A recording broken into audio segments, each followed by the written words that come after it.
자, 오늘 참 로마서 말씀, 이 말씀을 나눌 때 참 귀한 말씀입니다. 하나님의 말씀을 또 증거하고 또 하나님의 말씀을 볼 때마다 참 놀랍다라는 생각밖에 들지 않네요. 오늘 특별히 위대한 선언이 나옵니다. 이것은 참 선언입니다. 위대한 선포입니다. 13절 말씀에 나오는데요, 우리 다 같이 한번 13절 큰 소리로 읽으실 때 우리가 선포하듯이 한번 큰 소리로 한번 13절 다 같이 읽으실까요? 시작! 누구든지 주의 이름을 부르는 자는 구원을 얻으리라. 아멘. 이 말씀이 하나님의 말씀인 줄 믿으시기를 축원합니다. 이것은 위대한 선포입니다. 누구든지 주의 이름을 부르는 자는 구원을 얻으리로다. 바울의 말이 아니라 하나님의 분명하고도 하나님의 위엄과 하나님의 권세와 하나님의 영광이 가득한 선포가 되는 것이죠. 이 하나님의 약속이 있었기 때문에 우리는 진노의 자녀에서 긍휼의 자녀로, 사망의 종에서 생명의 자녀로 우리는 옮겨올 수 있게 된 것이죠. 만약 이 하나님의 위대한 선포, 누구든지 주의 이름을 부르는 자는 구원을 얻으리라라는 이 약속이 없었다라면 우리에게는 소망이 없습니다. 우리의 결국은 죽음일 뿐이고, 우리의 결국은 심판일 뿐이고, 우리의 결국은 고통일 뿐이죠. 이러한 것들이 우리를 기다리고 있을 뿐이었습니다. 혹자는 얘기합니다. 심판? 하나님의 심판? 이 심판은 그냥 현실로 나타나는 것이 아니라 상징적인 의미다라고 말을 하지만, 여러분, 노아와 홍수 사건에서 물 심판이 역사적 사건이 되는 것처럼 소돔과 고모라 상에 있었던 불과 유황비의 심판이 역사적 사실인 것처럼 성경에 기록되어 있는 이 마지막 세대에 대한 심판도 역사적인 심판으로 나타날 것이라는 것을 이 세상은 알아야 하는 것입니다. 그러나 반면에 더불어 예수 그리스도께서 부활하신 그 사건이 역사적 사건인 것처럼 오늘 이 놀라운 선포로 인하여 누구든지 주의 이름을 부르는 자는 구원을 얻으리로라 라는 이 약속으로 인하여 우리 성도의 부활도 역사적 사건이 될 것이며, 우리의 성도가 영원한 생명을 누리는 저 천국에서 풍성한 생명을 누리게 되는 이 사건도 역사적인 사건으로 나타나게 될 것임을 믿으시기를 주님의 이름으로 축원합니다. 중요한 것이죠. 이 선포야말로 하나님이 우리에게 주신 가장 위대하고 가장 큰 축복이 되는 것이죠. 그래서 우리에게 산 소망이 있는 것입니다. 누구든지 주의 이름을 부르는 자는 구원을 얻으리라. 여러분, 이 선언이 어디에 기록되어 있는 건가요? 국민 대헌장인가요? 아니면 소크라테스의 무슨 명언담? 에브라함 링컨의 전기집? 아니죠. 오늘 이 위대한 선언은 바로 성경에 기록되어 있다는 것이 중요한 것이죠. 여러분, 지난번 제가 로마서 설교를 한번 드릴 때 죄송합니다, 어떤 분이 그러더군요. 정 목사님 설교할 때는 물을 참 좋아하신다, 물을. 그래서 제가 대답해 드렸죠. 저는 침례교 목사입니다. 물을 참 좋아합니다. 로마서의 특징은 분명히 신약 성경에 있어서 대표적인 서신서임에도 불구하고 구약에 대한 사건, 구약의 인물, 그다음에 구약의 말씀들이 많이 인용되어 있어요. 무엇을 말하는 겁니까? 여러분, 구약의 진리와 신약의 진리는 서로 다르다 같다라는 거예요. 동일하다는 거예요. 뿐만 아니라 구약에 선언되어 있는 이 말씀과 사건은, 이것은 동일하게, 이 구약에 기록되어 있는 말씀은 동일하게 신약 시대에도 동일한 권위의 하나님의 말씀으로 받아야 한다라는 것을 우리에게 증거해 주고 있는 거고, 계속해서 오늘 여기 기록되는 이 말씀들은 오늘을 살아가고 있는 우리들에게도 바로 성경의 연속성, 동일한 하나님의 말씀으로 받아야 한다라는 것을 우리에게 증거하고 있다는 거죠. 여러분, 다시 한번 묻습니다. 여러분, 이 성경이 살아계신 하나님의 말씀으로 분명하게 믿으십니까? 오늘날 살아가도록, 오늘날 살아도 이 성경은 인간이 이것이 하나님의 말씀으로 인정한다고 해서 하나님의 말씀이 되거나, 인간이 이것이 하나님의 말씀이 아니라고 부정한다고 해서 하나님의 말씀이 안 되거나, 이러한 것이 아닙니다. 여러분, 금덩어리가 있을 때 이것이 금덩어리가 아니라고 버리게 되면 버린 사람만 손해죠. 사람이 인정을 하던 사람이 인정하지 않던 상관없이 여기 성경은 기록된 하나님의 말씀이라는 것, 그 사실이 중요하다는 거죠. 그러므로 이것을 하나님의 말씀으로 받는 자는 복 있는 자고, 하나님의 말씀으로 받지 않는 자들은 바로 어리석은 자여 저주받은 자들이라는 겁니다. 과거 이스라엘 백성들의 어리석음은 이미 그들은 율법을 받았음에도 이 말씀의 가치를 몰랐다라는 거죠. 그들은 분명히 성경, 곧 율법을 미리 받았습니다. 그리고 성경 안에 있는 이 진리, 예수 그리스도께서 메시아라는 사실에 대해서도 그들은 눈이 멀었던 자들이죠. 그들은 이미 성경을 받았지만 성경이 아닌 다른 것을 원했습니다. 자기의 생각과 자기의 이해와 자기의 문화 속에서 말씀을 비평하려고 했고 하나님을 만들어내려고 했으며, 더불어 그들은 이 성경, 이미 율법을 주셨지만 그들은 초월적인 것, 신비한 것, 무엇인가 특별한 것을 기다리고 있었다는 거죠. 이러한 치명적인 약점이 그들로 하여금 이미 율법을 받았지만, 성경을 받았지만 하나님의 진리로부터 멀어지게 만들었다라는 사실입니다. 여러분 한번 보십시오. 베드로를 한번 기억해 볼까요? 베드로. 또 한번 물 마시고. 자, 베드로는 그의 삶 속에서 예수님을 경험을 했죠. 특히 변화산상에서 예수님의 영광스러운 모습을, 그리고 그의 또 영광스러운 그 음성을 눈으로 보고 직접 들었습니다. 그런데 베드로는 이와 같이 말합니다. 베드로후서 1장 19절 말씀에 우리에게 더 확실한 예언이 있다라는 거죠. 그는 내가 이렇게 경험했기 때문에, 내가 눈으로 보았기 때문에, 내가 들었기 때문에 그분이 메시아다 이렇게 얘기하지 아니하고, 우리에게 더 확실한 예언, 곧 성경에서 말씀하고 있기 때문에 그분이 곧 메시아이시고 하나님의 아들이라는 것을 우리에게 증거하고 있다는 거죠. 어떠한 경험과 어떠한 간증보다도 여러분 성경을 대신할 수 있는 것은 없다라는 겁니다. 그러므로 이 성경을 하나님의 말씀으로 우리에게 주셨다라는 것은 놀라운 축복인 줄 믿으시기를 주님의 이름으로 축원합니다. 누구든지 주의 이름을 믿는 자들, 누구든지 주의 이름을 부르는 자는 구원을 얻으리라. 여러분, 이 진리는 우리가 경험을 했던, 우리가 경험을 하지 못했던 상관이 없습니다. 여전히 진리라는 것이죠. 이 진리는 세상의 사상이나 세상의 문화에서 나온 것도 아니라, 인간의 수준 그 이해 상태에서 나온 것도 아니라 여기 성경에 근거하고 있다는 것이 중요한 것입니다. 여러분, 11절 말씀에 뭐라고 시작하고 있나요? 자, 11절 말씀 한번 읽어볼까요? 11절 시작. 성경에 이르되. 성경에 이르되. 이것보다 더 확실한 사실이 어디 있을까요, 여러분? 우리가 받고 있는 이 성경의 말씀은 영원성을 가지신 하나님의 권위와 하나님의 능력에 하나님의 말씀으로 붙드시기를 주님의 이름으로 축원합니다. 이것이 우리가 말씀을 대할 때마다 우리가 취해야 하던 태도인 것이죠. 자, 그러면 본문으로 돌아가서 오늘 이 성경이 도대체 무엇을 말하는 것인가? 다시 한번 오늘 11절 말씀 어떻게 시작하고 있나? 11절 말씀 읽어볼까요? 시작. 성경에 이르되 누구든지 저를 믿는 자는 부끄러움을 당하지 아니하리라 하니, 이렇게 선언하고 있습니다. 저를 믿는 자는 부끄러움을 당하지 아니하리라. 저는 오늘 이 본문의 말씀을 가지고 여러분에게 중요한 의미를 나누고자 합니다. 도대체 이 말씀이 왜 중요한가? 여러분 한번 보십시오. 자, 11절 시작할 때 성경에 이르되, 성경이 말씀하시되, 이것은 곧 구약에 있는 말씀을 내가 인용을 할 것이다 라는 의미입니다. 자, 구약의 말씀 중에 이사야서 28장 16절 말씀을 인용하고 있다라고 알려져 있습니다. 자, 이사야서 28장 16절 말씀 스크린에 있을 텐데 우리 다 같이 한번 한 목소리를 읽으실까요? 시작. 그러므로 주 여호와께서 가라사대 보라, 내가 한 돌을 시온에 두어 기초를 삼았노니 곧 시험한 돌이요 귀하고 견고한 기초돌이라. 그것을 믿는 자는 급절하게 되지 아니하리로다. 아멘. 이 말씀은 한 돌, 시온의 기초, 시험한 돌, 곧 메시아에 대한 예언적인 선언입니다. 본문입니다.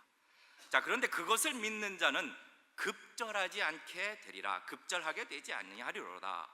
이 말은 이제 히브리 원어로 보면은 서두르지 않다라는 뜻입니다. 서두르지 않다. 당시 이 이사야 말씀에 대한 배경을 간단하게 말씀을 드린다면은, 당시 아수르가 유다를 침공할 때였습니다. 아수르가 유다를 침공할 때 유다 지도자들은 하나님에 대한 믿음보다는 서둘러서 아주 급하게 유다의 힘, 아니 애굽의 힘, 애굽의 병거, 애굽의 능력, 이와 같은 애굽의 권세를 의지했던 유다 지도자들에 대해서 불신앙적인 태도를 책망하고 있는 본문입니다. 아울러 아까 말씀드린 것처럼 메시아에 대한 예언적 본문이죠. 자, 그런데 한번 보십시오. 이 예언적인 말씀이 로마서 본문으로 올 때는 저를 믿는 자는 부끄러움을 당하지 아니하리라, 서두르지 않게 되리라 라고 했는데 부끄러움을 당하지 아니하리라, 이렇게 변경해서 기록하고 있습니다. 혹자는 얘기해요. 이건 사도 바울 선생님이 구약의 성경 말씀을 잘못 인용한 것이다, 이렇게 얘기를 하지만 저는 이 신약학을 연구하고 또 학위를 받으면서 연구한 바로는 과연 바울이 구약의 인용을 잘못 인용했을까? 잘못했을까? 이건 절대로 생각할 수 없는 말입니다. 왜요? 자, 사도 바울은 정통 가말리엘의 후손으로서, 문화생으로서 누구보다도 구약에 대해서 정통했던 사람입니다. 그렇다면 도대체 이 바울이 왜 구약에서 말하고 있는 서두르지 않다라는 이 단어를 부끄러움을 당하지 않게 되리라 라고 변경했을까요? 여기에는 인텐션, 어떤 의도가 있는 겁니다. 사도 바울은 무엇인가 중요한 얘기를 하기 위해서 일부러 이 단어를 사용하고 있다는 거죠. 더 나아가서 사도 바울이 아니라 모든 성경은 하나님의 무엇으로 된 것으로서? 하나님의 감동으로 된 것으로. 그렇기 때문에 결론적으로 말한다면 오늘 이 부끄러움을 당하지 않게 되리라라고 기록한 것은 하나님의 중요한 의미가 있기 때문이라는 거죠. 그렇다고 보면은 하나님의 입장에서 볼 때는 믿는 자는 부끄러움을 당하지 않게 된다라는 이 표현을 사용하셔서 우리에게 전달하고자 하는 매우 중요한 메시지가 있다라는 겁니다. 근데 이해가 되시나요? 예, 이해가 되실 줄 믿습니다. 예. 자, 그러면 어떤 의미가 있는가? 네 가지 의미를 여러분과 나누고자 합니다. 첫 번째, 믿는 자는 하나님으로부터 거절당하지 않는다라는 것을 얘기합니다. 거절당하지 않는다. 여러분, 누군가로부터 거절당해 본 경험이 있으십니까? 프로포즈. 저는 제 아내한테 프로포즈 할 때 난생 태어나서 처음 프로포즈 해보는 겁니다. 처음 프로포즈. 얼마나 그냥 가슴이 콩캉콩캉콩캉콩캉 뛰고, 얼마나 두근두근 거리고, 뭐 때문에? 걱정 때문에 거절당할까. 프로포즈를 했는데 나와 결혼해줘. 그런데 갑자기 오빠는 나의 이상형이 아니야 막 이러면 얼마나 골치 아파요. 그냥 교회에서 선후배 사이가 좋아 막 이러면, 막 정성껏 준비하고 이벤트 짜고 막 갖은 막 그냥 뭐 당신은 나의 뭐 살 중에 살이요 뼈 중에 뼈요 막 갈롱스러운 말 다 써가지고 얘기했는데 거절당하면 그야말로 정말로 부끄러운 일이죠. 믿는 자는 하나님이 거절하지 않는다. 당시 유대인들은 하나님께 거절당하지 않기 위해서는 율법의 행위, 선한 행위, 바로 자기 의를 가지고 내세울 때 하나님께서 거절하지 아니하시고 받아주신다라고 그들은 착각했습니다. 그래서 성경에 그들은 멋모르고 힘써 자기 의를 행하고 있다라고 얘기하죠. 로마서 10장 2절과 3절 말씀 한번 비춰주시겠어요? 자, 한번 같이 읽을까요? 시작. 내가 증거하노니 저희가 하나님께 열심히 있으나 지식을 좇은 것이 아니라 하나님의 의를 모르고 자기 의를 세우려고 힘써 하나님의 의를 복종치 아니하였느니. 그들의 생각은 하나님이 받아주실 때는 내가 이만큼 행위를 해서 나의 의를 가지고 갖다 바칠 때 하나님이 거절하지 않으실 거라고 착각했던 것입니다. 그러나 이것은 그들의 생각이지 성경이 아니죠. 성경은 자기 의나 행위가 아니라 오직 믿음이라고 강조하고 있는 것이죠. 나의 연약한 모습, 부족한 모습, 죄인 내 모습, 있는 모습 그대로 하나님 앞에 나아간다 할지라도 믿음으로 나아갈 때 마치 돌아온 탕자를 그렇게 안아주시고 반겨하셨던 그의 아버지 마냥 오직 예수 그리스도를 믿음으로 나아갈 때 하나님은 거절하지 아니하시고 우리를 받아주신다라는 것을 얘기하고 있는 것입니다. 요한복음 6장 36절 37절 말씀 한번 스크린 띄워보시죠. 한번 우리 같이 읽으실까요? 시작.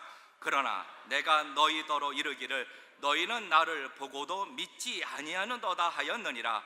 아버지께서 내게 주시는 자는 다 내게로 올 것이요 내게 오는 자는 내가 결코 내어 쫓지 아니하리라. 아멘. 결코 믿는 자들에게는 내어 쫓김이 없는 줄 믿으시기를 축원합니다. 부끄러움을 당하지 않게 될 것이에요. 행위나 나의 포지션 위치나 환경이나 능력이나 외모나 그 어떤 것도 믿음을 대신할 수는 없습니다. 오직 믿는 자만이 하나님께 거절을 당하지 아니하고 하나님의 자녀를 받아주시는, 믿음으로 나아가는 자는 하나님께서 하나님으로부터 부끄러움을 당하게 되지 않은 줄 믿으시기를 축원합니다. 자, 이 의미가 하나 있고, 두 번째 의미입니다. 저를 믿는 자는 부끄러움을 당하지 아니하리라. 이 말은 주님이 우리를 부끄러워하지 아니하실 것이라 라는 뜻으로 받을 수 있습니다. 주님이 우리를 부끄러워하지 아니한다. 자, 믿음이라는 것, 이 믿는다라는 것은 당시의 외적인 결단을 요구하고 있습니다. 동반하고 있죠. 로마서 10장 9절 말씀 한번 볼까요? 로마서 10장 9절 말씀. 자, 다 같이 한번 읽겠습니다. 시작. 내가 만일 내 입으로 예수를 주로 시인하며 또 하나님께서 그를 죽은 자 가운데서 살리신 것을 내 마음에 믿으면 구원을 얻으리니. 내가 만일 내 입으로 예수를 주로 시인하면, 당시에 이 초대교회 가운데 유대 사회에서는 예수 그리스도를 배척하는 분위기가 아주 고조돼 있었죠.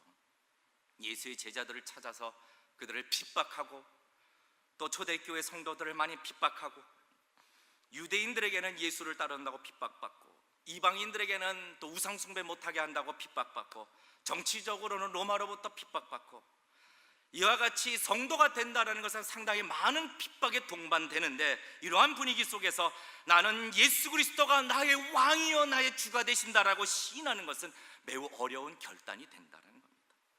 이것은 예수님에 대하여 사람들 앞에서 나는 예수님을 부끄러워하지 아니하고 나의 주가 되신다라고 고백하는 것이죠.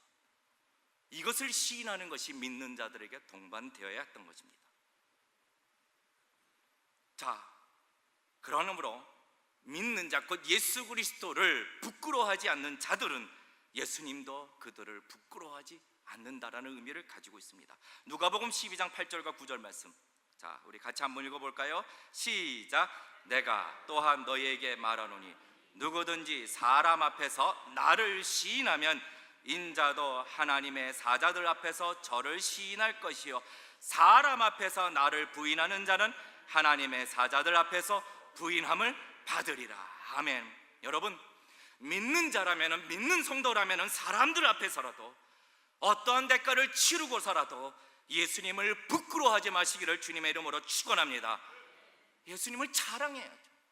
여러분, 자, 친구들, 동료들 직장에서 모일 때 함께 식사하는 경우가 종종 있습니다. 그때 보면은 한쪽에 숟가락, 한쪽에 젓가락, 뭐 잠깐 조는 척하면서 뭐 딴짓하는 척하면서 예수 땡큐 하면 딱 그러고 또 기도, 식사기도, 이렇게 식사기도하는 게 아니죠. 엄연히 식사기도, 오늘도 귀한 양식 주셔서 감사합니다. 이 양식 먹을 때마다 하나님께 감사를 느끼게 하시고 이 양식을 먹고 주의 나라를 위하여 힘쓰는 주의 종이 되게 하여 주시옵소서 예수님의 이름으로 기도합니다. 이렇게 정확하게 기도해요. 또 어떤 분들은 그렇다고 해서 또 식사할 때마다 주여 삼창하고 막 통성으로 기도, 그것도 이제 문제입니다만, 회사 동료들이나 친구들이나 친척들 앞에서 내가 교인이다, 내가 예수 그리스도를 나의 구주로 모신다라고 여러분 숨길 이유가 하나도 없는 것입니다. 믿는 자라면. 예전에 제가 회사 다닐 때였습니다. 예전 코리아 코트레이라는 그 엔지니어링 회사, 꽤 큰 회사였는데, 그 회사를 제가 다닐 때 주임이었습니다. 정주임. 누구라고요? 뭐라고요? 정주임. 예, 정주임도 해봤습니다. 저는. 자, 그때 이제 과장님 한 분이 계셨어요. 저는 근데 그 과장님이 교회에 다닌다고는 꿈에도 생각하지 못했어요. 이게 칭찬인지 나쁜 말인지 모르겠지만 하여간 그런데 어느 날 회식 자리에 이 과장님이 술이 떡이 돼가지고, 술이 뭐가 됐다고요? 떡! 저는 이 술이 떡이 된다는 말이 이게 너무너무 신기한 거예요. 떡이 막 그냥 늘어지는 거예요. 술로 늘어져가지고 저한테 이제 오는 거예요. 와가지고 한쪽에 소주병 딱 들고 한쪽에 이제 딱 담배 들고, 그러면서 저한테 얘기를 하는데, 정주인 딸꾹? 나도 교회에 다녀.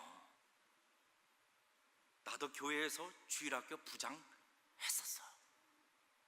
그리고 담배 한 대를 온팡지게 쫙 팔고 내뱉고, 나도 딸꾹 언젠가는 신앙생활 열심히 할 거야.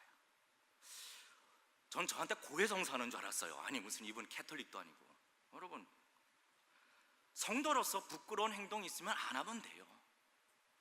버리면 됩니다. 왜 예수 그리스도를 믿는 것에 대해서 그렇게 부끄럽게 여기고 숨겨야 하나요? 우리에게 믿음의 고백이 있다면은, 사람들 앞에서 이 믿음의 고백을 부끄러워하지 아니한다라면은, 우리 주님도 주의 천사들과 하나님 앞에서 우리의 이름을 부끄러워하지 아니하고 자랑스럽게 여기실 줄 믿으시기를 축원합니다. 여러분 믿는 자들이십니까? 주님의 이름을 자랑하시기를 주님의 이름으로 축원합니다. 이게 중요한 것이에요. 세 번째로, 주를 믿는 자들은 부끄러움을 당하지 아니하리라. 이 의미는 주님은 결코 우리를 실망시키지 않으신다라는 의미죠. 주님께서는 당신의 자기 백성이 세상 사람들로 하여금 부끄러움을 당하지 않게 하신다라는 겁니다. 오히려 하나님께서는 이 세상에 강하고 세상에 지혜 있는 자들을, 믿는 자들을 통하여 부끄럽게 하실 것입니다. 여러분 고린도전서 1장 27절 말씀 한번 볼까요? 자, 다 같이 함께 읽겠습니다. 시작. 하나님께서 세상에 미련한 것을 택하사 지혜 있는 자들 어떻게 부끄럽게 하려 하시고, 세상에 약한 것을 택하사 강한 것들을 부끄럽게 하려 하시며. 아멘. 하나님은 결코 우리 성도를 그냥 세상 속에 부끄러운 채 내어두지 아니하시고 우리를 실망시키지 않으신다라는 거죠. 이쯤 되면 나와야 될 찬양이 있습니다.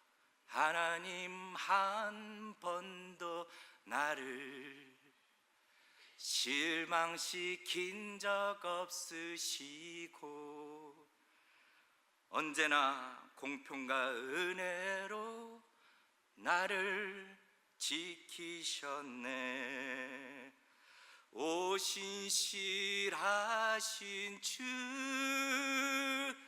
혼자 하니까 너무 썰렁한데 같이 해볼까요? 오 신실하신 주, 내 너를 떠나지도 않으리라. 내 너를 버리지도 않으리라. 약속하셨던 주님, 그 약속을 지키사 이후로도 영원토록 나를 지키시리라. 어떻게요? 확신하네. 아멘, 아멘. 하나님은 결코 자기 백성들을 실망시키지 않으시는 분이십니다. 우리가 아무리 연약하고, 우리가 아무리 미련하고, 우리가 아무것도 가진 것 없다 할지라도 주님께서는 우리를 결코 포기하거나 버리지 아니하시는 그분이 저와 여러분의 하나님 되심을 믿으시기를 축원합니다. 여러분 시편 42편 3절 말씀에 이와 같은 고백이 있습니다. 한번 읽어볼까요? 시작. 사람들이 종일 나더러 하는 말이 네 하나님이 어디 있느냐 하니 내 눈물이 취하러 내 음식이 되었도다.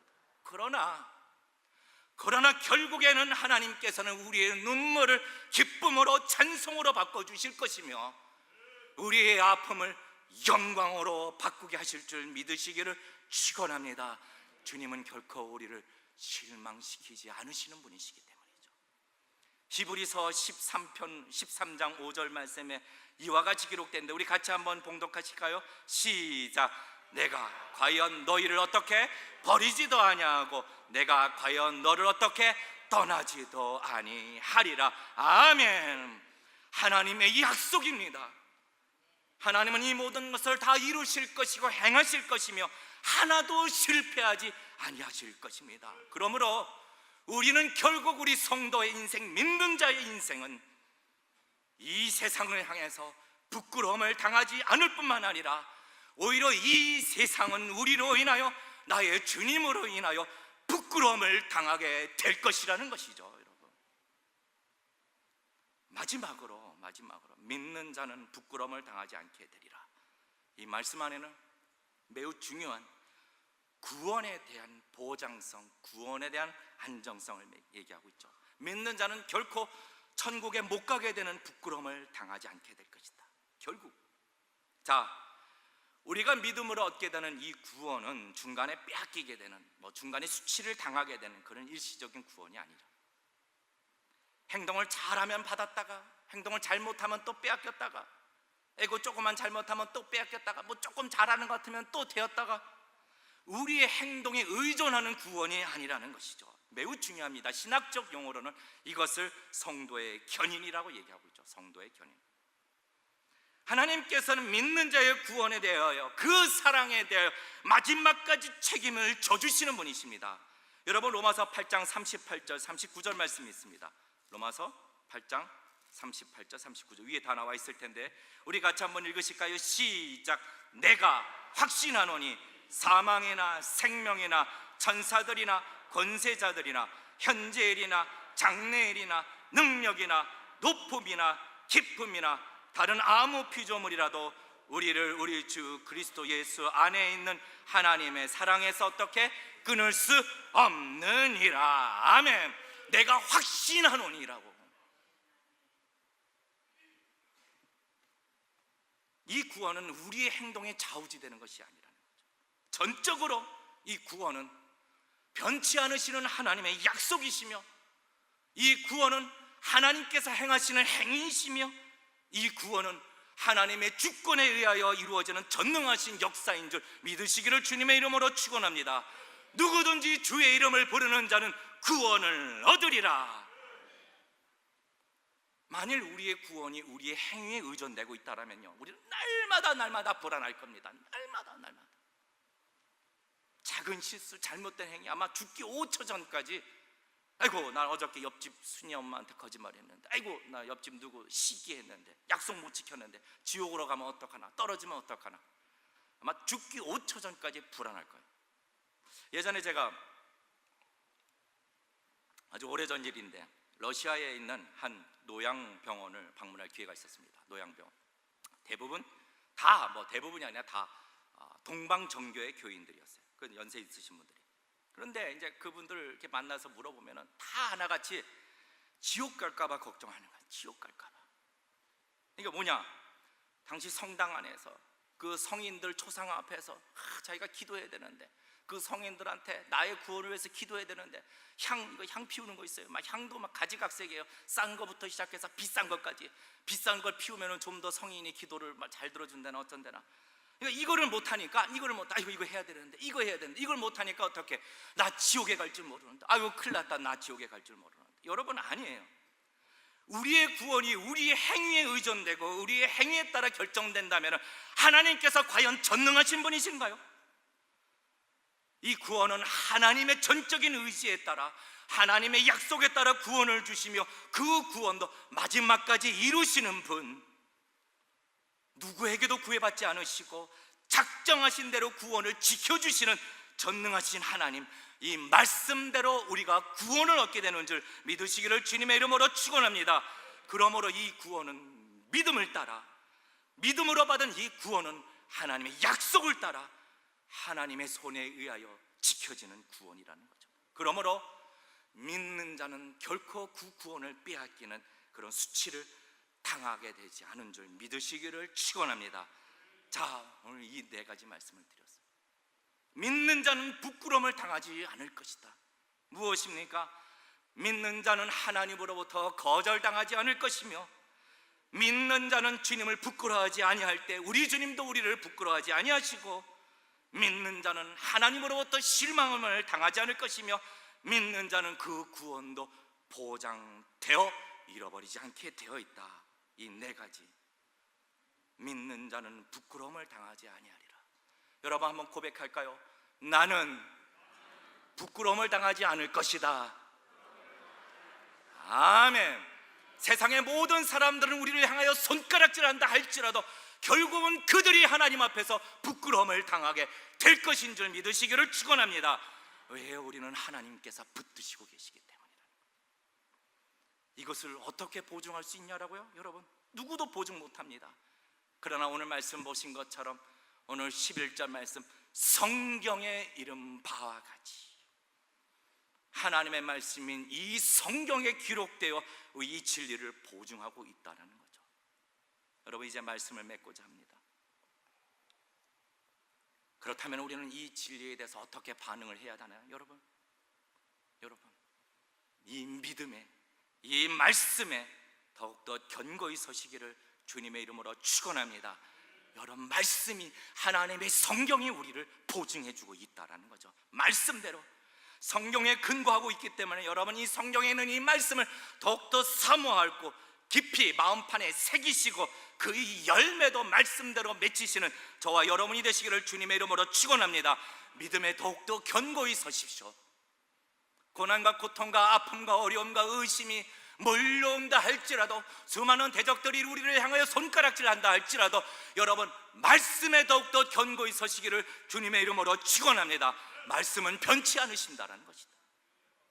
두 번째로, 여러분, 믿는 자이십니까? 주님의 이름을 자랑하시기를 주님의 이름으로 축원합니다. 하나님의 이름을 높이십시오. 주의 이름을 높이십시오. 여러분, 왜 사람들 앞에서 예수 그리스도의 이름을 부끄러워해야 하나요? 아니죠. 여러분, 하나님께서 우리에게 이 믿음을 주신 것, 이것은 나 하나님의 영광을 위한 것이고 하나님의 이름을 나타내시기 위하여 우리에게 믿음과 구원을 주시지 않으셨습니까? 여러분, 만약에 내가 그리스도인으로서 삶 속에 부끄러움이 있다면 여러분, 버리십시오. 안 하면 되지 않습니까? 구하십시오. 이것을 하지 못하도록 하나님, 내게 능력이 없으니 이 악한 습관을 끊게 하여 주시옵소서. 하나님께 구하십시오. 그러면서 이와 같이 나는 당당히 나는 주의 백성이라고, 나의 주는 예수 그리스도시라고, 오직 주님께만 우리의 구원이 있다라고 여러분 당당하게 주의 이름을, 여러분을 자랑하는 것이 아니라, 우리의 연약한 모습을 자랑하는 것이 아니라 강하신 여호와 하나님의 이름, 예수 그리스도의 이름을 자랑하시기를 주님의 이름으로 축원합니다. 우리는 입술로, 우리의 삶으로 빛의 자녀로서 거룩한 삶을 드러내요 주님을 부끄러워하는 것이 아니라 주님을 자랑하시고 주의 영광을 위하여 오늘 하루를 살아도 나의 주를 위하여, 내 예수 그리스도를 위하여 오늘 하루를 살아도 기쁨과 평강과 사명 다하겠다라고 고백하며 오늘 하루를 보내시는 저와 여러분이 되시기를 주님의 이름으로 축원합니다.